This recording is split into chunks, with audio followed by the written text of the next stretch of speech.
স্বাগত ডিবিসি দেশের সংবাদে। এবার বিস্তারিত। আপনাদের সাথে আছে আমি ফারহাত তাসনিম। ঘুষ বাণিজ্যের আখড়া হয়ে উঠেছে শেরপুরের ভূমি অফিসগুলো। ঘুষ ছাড়া মিলছে না কোনো সেবা। অভিযোগ, জমি সংক্রান্ত সবকিছুতেই টাকা দিতে হয় সংশ্লিষ্টদের। অফিস সহকারী থেকে অফিস প্রধান মিলেমিশে গড়ে তুলেছেন সিন্ডিকেট। অফিসের বাইরেও সক্রিয় কয়েক স্তরের সিন্ডিকেট সদস্য। দিন শেষে টাকার ভাগ পৌঁছে যায় ঊর্ধ্বতন কর্মকর্তাদের কাছে। তবে অতিরিক্ত জেলা প্রশাসকের দাবি, অভিযোগের ভিত্তিতে চলছে তদন্ত। এভাবেই প্রকাশ্যে নিজ কার্যালয়ে বসে ঘুষের টাকা নিচ্ছেন শেরপুরের শ্রীবরদী উপজেলার খড়িয়া কাজিরচর ইউনিয়নের উপসহকারী ভূমি কর্মকর্তা রাবিয়া সুলতানা। অভিযোগ, যোগদানের পর থেকেই ঘুষ ছাড়া কোনো কাজ করেন না তিনি। নামজারি, খারিজ, এমনকি সাধারণ খোঁজ নিতে গেলেও দিতে হয় মোটা অঙ্কের টাকা। এই অফিসের বিন্দু পরিমাণ দুর্নীতি বন্ধ হয় নাই, বরঞ্চ যারা সেবা প্রার্থী যাচ্ছে তারা বিভিন্ন বাবার টাকা পয়সা দিয়েও তারা কাঙ্ক্ষিত সেবা পাচ্ছে না। বক্তব্য নিতে গেলে এক পর্যায়ে মুঠো ফোন নিয়ে সটকে পড়েন রাবিয়া সুলতানা। আপনাকে অভিযোগ করতে তারাই আসছে। এইভাবে যদি আপনারা আমাদের পিছনে লেগে থাকেন তাহলে তো আমরা আমাদের অর্পিত যে দায়িত্ব আমরা কিভাবে আদায় করব? একই চিত্র জেলার প্রায় প্রতিটি ভূমি অফিসে। অনুসন্ধানে উঠে এসেছে প্রতিটি ইউনিয়ন ভূমি অফিসে সক্রিয় একাধিক দালাল সিন্ডিকেট। দালালদের সঙ্গে হাত মিলিয়ে দুর্নীতিকে নিয়মে রূপ দিয়েছে অনেক কর্মকর্তা কর্মচারী। রাজনৈতিক অর্থনৈতিক দুর্নীতির কারণেই আমাদের আজকে জাতীয় জীবনের দুর্দশা। দুর্নীতি বন্ধ করো, বাংলাদেশ রক্ষা করো, এই স্লোগানকে বাস্তবায়ন করা। উপজেলা নির্বাহী কর্মকর্তা এমন অবস্থায় দিচ্ছেন প্রমাণ পেলে গতানুগতিক আশ্বাসের বাণী। সরকার নির্ধারিত মূল্যের বাহিরে আলাদা কোনো আর্থিক লেনদেন বা ডিমান্ড করার কোনো সুযোগ নাই। যদি এরকম কোনো অভিযোগ আসে তাহলে আমরা অবশ্যই তদন্ত করে বিধি মোতাবেক ব্যবস্থা গ্রহণ করব। আর অভিযোগের ভিত্তিতে তদন্ত চলছে বলে জানিয়েছেন অতিরিক্ত জেলা প্রশাসক। আমরা একটা অভিযোগ পেয়েছি, এটা অলরেডি ইনকোয়ারির মধ্যে আছে। সাক্ষাৎকারটা আমি দেওয়ার জন্য অথরাইজড না, এটা হলো বিষয়। আমরা ওটা প্রক্রিয়া দিচ্ছি। শেরপুরের ভূমি অফিসে দুর্নীতি রোধে দ্রুত ও কার্যকর পদক্ষেপ নেবে সরকার, প্রত্যাশা সাধারণ মানুষের। DBC news desk. 5 মাস ধরে রাজবাড়ী জেলা সদর হাসপাতালে বন্ধ চক্ষু সেবা। একই অবস্থা উপজেলার 4টি সরকারি স্বাস্থ্য কমপ্লেক্সেরও। বাধ্য হয়ে রোগীদের যেতে হচ্ছে বেসরকারি ক্লিনিকে। এতে অতিরিক্ত অর্থ ব্যয়ের পাশাপাশি অনেকেই ভুল চিকিৎসার শিকার হচ্ছেন। দ্রুত সমস্যা সমাধানের আশ্বাস স্বাস্থ্য বিভাগের।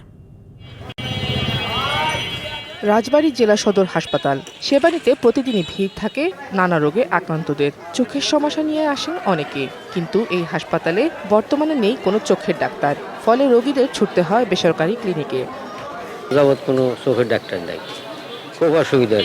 চোখের ডাক্তার দেখাইতে আসছিলাম, তা ডাক্তার এসে দেখি ডাক্তার নাই। কাউন্টার থেকে বলে যে আপনার বুধবারে আসবে বসবে, কিন্তু আসলে এখানে আসে না। সদর হাসপাতালে চক্ষু বিভাগের 2 চিকিৎসক চলতি বছরের শুরুতেই বদলি হয়ে যান। এরপর নতুন কেউ না আসায় সেবা বঞ্চিত রোগীরা। উপজেলা স্বাস্থ্য কমপ্লেক্সগুলোতেও নেই চক্ষু সেবা। বিভিন্ন প্রাইভেট ক্লিনিকে দেখাইতে গেলে 700-800 টাকা করে ভিজিট লাগে। চোখের ডাক্তার সহ যে সকল চিকিৎসক অতি জরুরি দরকার, সেই সকল চিকিৎসক যেন রাজবাড়ী জেলা হাসপাতালগুলোতে অতি দ্রুত পদায়ন হয়। চোখের চিকিৎসক না থাকায় বাধ্য হয়ে রোগীদের পাঠানো হয় পাশের জেলায়। আমাদের এখানে চোখের 2 জন কনসালটেন্ট ছিলেন, তারা যে কারণে বদলি হয়ে যাওয়ার পর হয়তো দীর্ঘ কয়েক মাস যাবৎ আসলে কোনো চোখের ডাক্তার নেই। আমরা এটা চিঠি দিয়ে মন্ত্রণালয় বা বিভিন্ন জায়গায় জানাইছি। কনসালটেন্টের অপথলমোলজির একটা পোস্ট আছে, কিন্তু এখানে পোস্টিং নাই, তার পোস্ট ফাঁকা।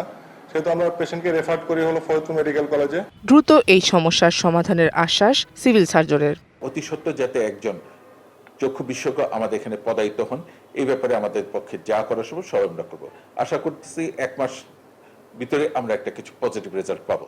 জেলা সদর হাসপাতাল সহ উপজেলা স্বাস্থ্য কমপ্লেক্সে চোখের চিকিৎসা নিশ্চিতে দ্রুত ব্যবস্থা চান রাজবাড়ীবাসী।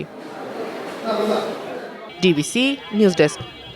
আছে সুরম্য ভবন ও শিক্ষার্থী, নেই শুধু জনবল। ক্যাম্পাসে 3টি ব্যাচে শিক্ষার্থী আছে 150 শতাধিক, কিন্তু নেই প্রয়োজনীয় শিক্ষক। ভবন থাকলেও পাঠগ্রহণের জন্য নেই উপযুক্ত ল্যাব সুবিধা, চেয়ার টেবিল। হোস্টেলগুলোতে ছাত্রছাত্রীদের দেখভালেরও কেউ নেই। নারী শিক্ষার্থীরা আছেন নিরাপত্তার শঙ্কায়। এভাবেই চলছে ময়মনসিংহের সরকারি প্রতিষ্ঠান ইনস্টিটিউট অফ হেলথ টেকনোলজির কার্যক্রম। ময়মনসিংহ নগরীর মাসকান্দায় ৪১ কোটি টাকা ব্যয়ে নির্মিত ইনস্টিটিউট অব হেলথ টেকনোলজিতে 2022-2023 শিক্ষাবর্ষ থেকে শিক্ষার্থী ভর্তি ও পাঠ কার্যক্রম শুরু হয়। বর্তমানে 3টি ব্যাচে 156 জন শিক্ষার্থী রয়েছে। প্রতিষ্ঠানে শুরু থেকে একজন ভারপ্রাপ্ত অধ্যক্ষ ও প্রশাসনিক কর্মকর্তা দায়িত্বে থাকলেও বর্তমানে দুজনই বদলি হয়েছেন অন্যত্র। নেই পর্যাপ্ত জনবল, পুরো ক্যাম্পাস চত্বরে ঘাস বড় হয়ে জঙ্গলে পরিণত হয়েছে। নিচতলার একটি কক্ষকেই ক্লাসরুম হিসেবে ব্যবহার করা হয়। এছাড়া নেই পর্যাপ্ত আসবাবপত্র ও ল্যাবের প্রয়োজনীয় যন্ত্রপাতি। কলেজে চেয়ার টেবিল নাই, যে আমরা কিসে ক্লাস করব, কিসে আমাদের ল্যাব নাই। সারাদিন ক্যাম্পাসে যত থাকে নিরাপত্তাহীনতাভাবেই থাকি। আমাদের প্রশাসনিক কার্যক্রমগুলো আছে, এগুলো স্থগিত রয়েছে। আমরা রেগুলার ক্লাস পাচ্ছি না। বিভাগ ভিত্তিক কোনো শিক্ষক না থাকায় শিক্ষার্থীদের ক্লাস বন্ধ প্রায় 6 মাস। এছাড়াও হলে থাকা শিক্ষার্থীদেরও দেয়া হয়নি কোনো আসবাবপত্র। আমরা সাধারণ শিক্ষার্থীরা আমাদের ভবিষ্যৎ নিয়ে চিন্তিত। আমাদের অভিভাবকহীন ক্যাম্পাস হয়ে আছে। বর্তমানে অতিরিক্ত দায়িত্ব হিসেবে ময়মনসিংহ মেডিকেল কলেজের 2 জন শিক্ষক সপ্তাহে 2 দিন পাঠ কার্যক্রম চালাচ্ছেন। আরো কর্মচারী দেওয়া হোক, তো সবই তো হলো যে এখন লোকবলের অভাবে ময়লা হয়ে যাচ্ছে। একজনের পক্ষে বা দুজনের পক্ষে তো সম্ভব না এটা মেনটেন করা। আমি চাই সব ফ্যাসিলিটি এখানে দেওয়া হোক। শিক্ষক নিয়োগের দাবিতে ক্যাম্পাসে মানববন্ধন করছে শিক্ষার্থীরা। শিক্ষক নিয়োগ দিয়ে পরে অন্যান্য পদ সৃষ্টির পরামর্শ সাবেক অধ্যক্ষের। পদ সৃজন করে রাজস্ব কোড তৈরি করে বরাদ্দ দেওয়া, আর সবচেয়ে আগে যেটা দরকার সেখানে হচ্ছে এখানে শিক্ষক দেওয়া। সরকারেরই অনেক দায়িত্ব তাদের হাতে নেয়, তাদের সিকিউরিটি, তারা এখানে ভর্তি হয়েছে।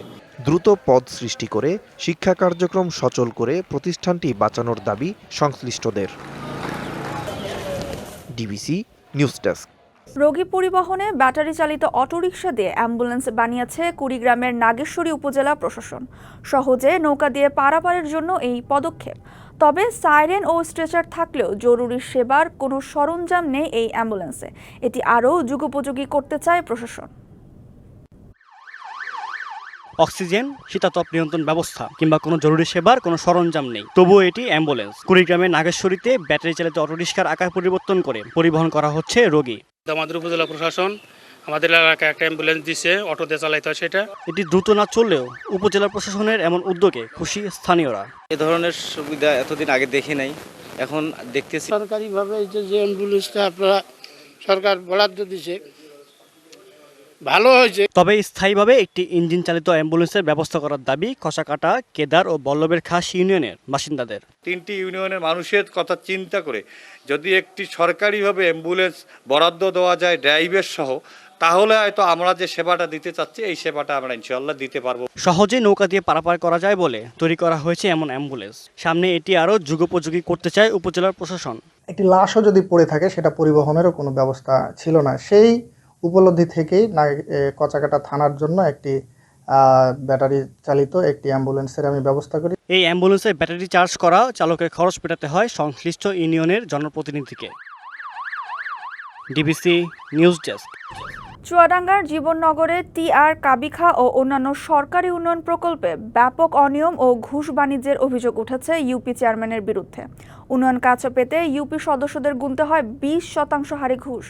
এছাড়া নামমাত্র ইউপি সদস্যদের পিআইসি বানিয়ে উন্নয়ন কাজ ভাগিয়ে নেন আওয়ামী লীগ নেতা ও ইউপি চেয়ারম্যান মির্জা হাকিবুর রহমান লিটন। যদিও সব অভিযোগ ভিত্তিহীন বলে দাবি চেয়ারম্যানের। জীবননগর উপজেলার আন্দুলবাড়িয়ার নিশ্চিন্তপুর গ্রামের মাঠের রাস্তায় 1800 ফিট সোলিং কাজের প্রকল্প হাতে নেওয়া হয়েছে। 10,40,000 টাকার এই প্রকল্পের পিআইসি করা হয়েছে ইউনিয়নের সংরক্ষিত মহিলা মেম্বার আসিয়া খাতুনকে। অথচ প্রকল্প সম্পর্কে কিছুই জানেন না তিনি। একই ইউনিয়নের অন্য একটি উন্নয়ন প্রকল্পের পিআইসি করতে স্বাক্ষর নেওয়া হয় ইউপি সদস্য মহসিন হোসেনের, অথচ তিনিও জানেন না কিছুই। সব মাল পার্টি চেয়ারম্যানের সাহেবই কেনে, সে দেখাশোনা ওই কিবরিয়া সাহেবই করে। 20,000 টাকা আমি করেছি, তার মধ্যে থেকে মনে করেন 20% 22% টাকা কেটে নিয়েছে চেয়ারম্যান সাহেব। 25,000 টাকা নিয়েছে আমাদের কাছ থেকে, সব মেম্বারের কাছে নিয়েছে। উন্নয়ন প্রকল্পে টাকা নেওয়ার বিধান না থাকলেও চেয়ারম্যান মির্জা হাকিবুর রহমান লিটনকে দিতে হয় প্রতি লাখে অফিস খরচ বাবদ 20,000 টাকা। ইট বালি সিমেন্ট যে যা লাগে উনি দিয়ে উনি কাজ করেছে, আমি সেখানে যাইও না। কাজ বাজ করলো, করার পর বললো যে 25,000 টাকা খরচ আছে। যাদের 1,20,000 টাকা দিয়েছে তাদের কাছ থেকে অফিস খরচার নাম করে 20,000 টাকা প্রতি 1 লাখ টাকায় 20,000 টাকা কেটে নিয়েছিল। যদিও ঘুষ নেওয়ার কথা অস্বীকার করে ইউপি চেয়ারম্যান বলছেন উন্নয়ন প্রকল্পের পিআইসিদের বিভিন্ন সামগ্রী কিনে সহযোগিতা করছেন। মেম্বার এটা ভুল বলেছে, হয়তো শত্রুতামূলক তারা এটা বলেছে, তাছাড়া আমার টাকা দেবে কোনো মেম্বার না। 12টা মেম্বারের ইট বালি আমি কারো কেউ বাকি দিইনি, আমি নিয়ে দিচ্ছি। আর জেলা প্রশাসক বলছেন উন্নয়ন প্রকল্পে যদি কেউ টাকা নেয় তার বিরুদ্ধে ব্যবস্থা নেওয়া হবে। শতকরা একটা অ্যামাউন্ট কেটে রাখে ইউনিয়ন পরিষদ, এটা কোনো মতেই গ্রহণযোগ্য না। যেহেতু পয়েন্টটা আপনি অ্যারাইজ করেছেন, আমি অবশ্যই বিষয়টা তুলিয়ে দেখব। চুয়াডাঙ্গার আন্দুলবাড়িয়া ইউনিয়নে বিভিন্ন স্থানে উন্নয়ন কাজের জন্য মোট 81,29,600 টাকা বরাদ্দ দেওয়া হয়। DBC news desk. 2025 সালের এসএসসি পরীক্ষায় ঝালকাঠি ও বরিশালের 5 প্রতিষ্ঠানের কোনো শিক্ষার্থী পাশ করতে পারেনি। এর মধ্যে ঝালকাঠির নলছিটি উপজেলার 4 প্রতিষ্ঠানের 48 শিক্ষার্থী পরীক্ষা দিলেও সবাই অকৃতকার্য। আর বরিশালের একটি এমপিওভুক্ত প্রতিষ্ঠান থেকে 9 শিক্ষার্থী পরীক্ষা দিয়ে উত্তীর্ণ হতে পারেনি কেউ। এমন ফলাফলে হতাশ অভিভাবক ও স্থানীয়রা। খারাপ ফলের কারণ খুঁজছে বরিশাল শিক্ষা বোর্ড। 2025 সালের এসএসসি ও সমমান পরীক্ষায় বরিশাল বোর্ডে ফল বিপর্যয় হয়। এবছর সবচেয়ে কম 56.38% পাশের হার ছিল এ বোর্ডে। 16টি প্রতিষ্ঠানের কোনো শিক্ষার্থী পাশই করেনি। তার মধ্যে 4টি প্রতিষ্ঠানই ঝালকাঠির নলছিটি উপজেলার। এসব প্রতিষ্ঠান থেকে 48 জন পরীক্ষা দিলেও সবাই অকৃতকার্য। তাতে উপজেলা শিক্ষার মান নিয়ে উঠেছে প্রশ্ন। অভিভাবকরা বলছেন শিক্ষকদের অবহেলায় ফল বিপর্যয়, তবে শিক্ষকরা দিলেন ভিন্ন কারণ। এই মাটিভাঙ্গা স্কুল বর্তমান এদের যে আপনার সাংগঠনিক যেরকম সভাপতি সেক্রেটারি, ওই সাংগঠনিক দুর্বল এবং স্কুলের যে শিক্ষক আছে তারাও দুর্বল। ফেল করার কারণ হচ্ছে এখানে কোনো শিক্ষক কোনো ছাত্রদের শাসন করে না, বা এখানে ছোট ছোট মেয়েরাও প্রেম প্রীতি নিয়ে আসলে লিপ্ত। তারা শিক্ষকের একটু ঘাটতি আছে, কারণ শিক্ষক 4 জন মাত্র, আর এখানে 6 হইতে 10 তমাই। এই 10 বছর পরীক্ষা নিই, পরীক্ষায় 10 বছর আমার রেজাল্ট ফলাফল খুবই ভালো। একবার 59 প্রায় 48 পাস করছে। এরকম ম্যাক্সিমাম 60-70%, 80% আমার রেজাল্ট। হঠাৎ এই বছর আমি একটা কারণ দেখেছি, ছেলেমেয়েরা যে কারণে ছেলে পরীক্ষা বেশিরভাগই গরিব এবং কিছু জেলে বাবা মা জেলে কাজ করে, কিছু ক্ষেত মজুর, তার সাথে কাজকর্ম করছে, স্কুলে তাদের আনতে কষ্ট হয়েছে। এদিকে বরিশালের বাকেরগঞ্জ উপজেলার নাজমুল আলম সিদ্দিকী আদর্শ মাধ্যমিক বিদ্যালয়েও এবার পাশের হার শূন্য। এমপিওভুক্ত এই প্রতিষ্ঠানটি থেকে 9 শিক্ষার্থী পরীক্ষা দিয়েছিল। শিক্ষক সংকটে এমন ফল বলছেন অভিভাবকরা। শিক্ষার মান বাড়াতে কাজ চলছে জানালেন বিদ্যালয়ের সভাপতি। কিন্তু এখন আমারই ছেলে পড়ে, কিন্তু লেখাপড়ার মান দেখে তো আমারই হিমশিম খাইতে ইচ্ছা করে যে এক জায়গায় আমার ছেলেকে পড়াবো কি না। যেহেতু এবারে রেজাল্ট খারাপ হয়েছে, সেখানে সেই সব শিক্ষকদেরকে সহজ করছি, পাশাপাশি কিভাবে উন্নত করা যায়, পড়াশোনার মান বাড়ানো যায় সে ব্যাপারে আমরা পদক্ষেপ নিচ্ছি। ফল খারাপ হওয়া প্রতিষ্ঠানের বিরুদ্ধে ব্যবস্থা নেওয়ার কথা জানালেন বরিশাল মাধ্যমিক ও উচ্চ মাধ্যমিক শিক্ষা বোর্ডের চেয়ারম্যান। আপনার তাদের দিক নির্দেশনা দেবো, তাদের কাছ থেকে বক্তব্য শুনবো। আমি যদি এই বক্তব্যে তাদের সন্তুষ্ট হইতে না পারি, তাহলে আমি সংশ্লিষ্ট শিক্ষা মন্ত্রণালয়কে এই শিক্ষা প্রতিষ্ঠানগুলোকে এই জন্য ব্যবস্থা গ্রহণের জন্য আমি অনুরোধ করব। শিক্ষার মান উন্নয়নে দ্রুত কার্যকর পদক্ষেপ নেওয়ার আহ্বান স্থানীয়দের। Mustafa Kamal, DBC news desk. প্রায় 150 বছরের গুণগত মান ও ঐতিহ্য ধরে রেখেছে মেহেরপুরের বিখ্যাত মিষ্টি সাবিত্রী ও রসকদম্ব।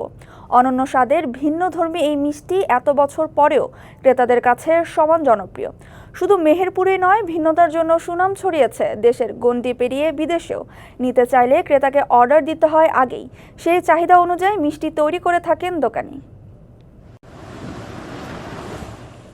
আধুনিকতার ছোঁয়ায় ভেজালের ভিড়ে অনেক মিষ্টি তার স্বকীয়তা হারিয়েছে, কিন্তু এখনো খুঁজে পাওয়া যায় ঐতিহ্যবাহী পুরনো মিষ্টির স্বাদ। তেমনই এক মিষ্টির নাম মেহেরপুরের সাবিত্রী ও রসকদম্ব। মেহেরপুর শহরের কাশারি বাজারের প্রধান সড়কে বাসুদেব গ্র্যান্ডসন্স নামে মিষ্টির ব্যবসা পরিচালনা করছেন বাসুদেবের উত্তরসূরিরা। প্রায় 150 বছরের পুরনো ঐতিহ্য ধরে রেখেছে সাবিত্রী মিষ্টি। কালের পরিক্রমায় সারা দেশে জনপ্রিয়তা পেয়েছে সাবিত্রী। পরবর্তীতে সংযোজন হয় রসকদম্বের নামও। সরকারি বেসরকারি পর্যায়ের আতিথেয়তা কিংবা বিভিন্ন সামাজিক অনুষ্ঠানেও রয়েছে এই মিষ্টির বেশ কদর। 1861 সালের দিকে ব্রিটিশ শাসনামলে মেহেরপুরের বাসুদেব সাহা সাবিত্রী নামক এই মিষ্টি তৈরি করা শুরু করেন। সে সময় স্থানীয় জমিদার ও ব্রিটিশদের মন জয় করে নেয় এই মিষ্টি। নামে যেমন অদ্ভুত, স্বাদেও তেমন সুমিষ্ট এই মিষ্টি।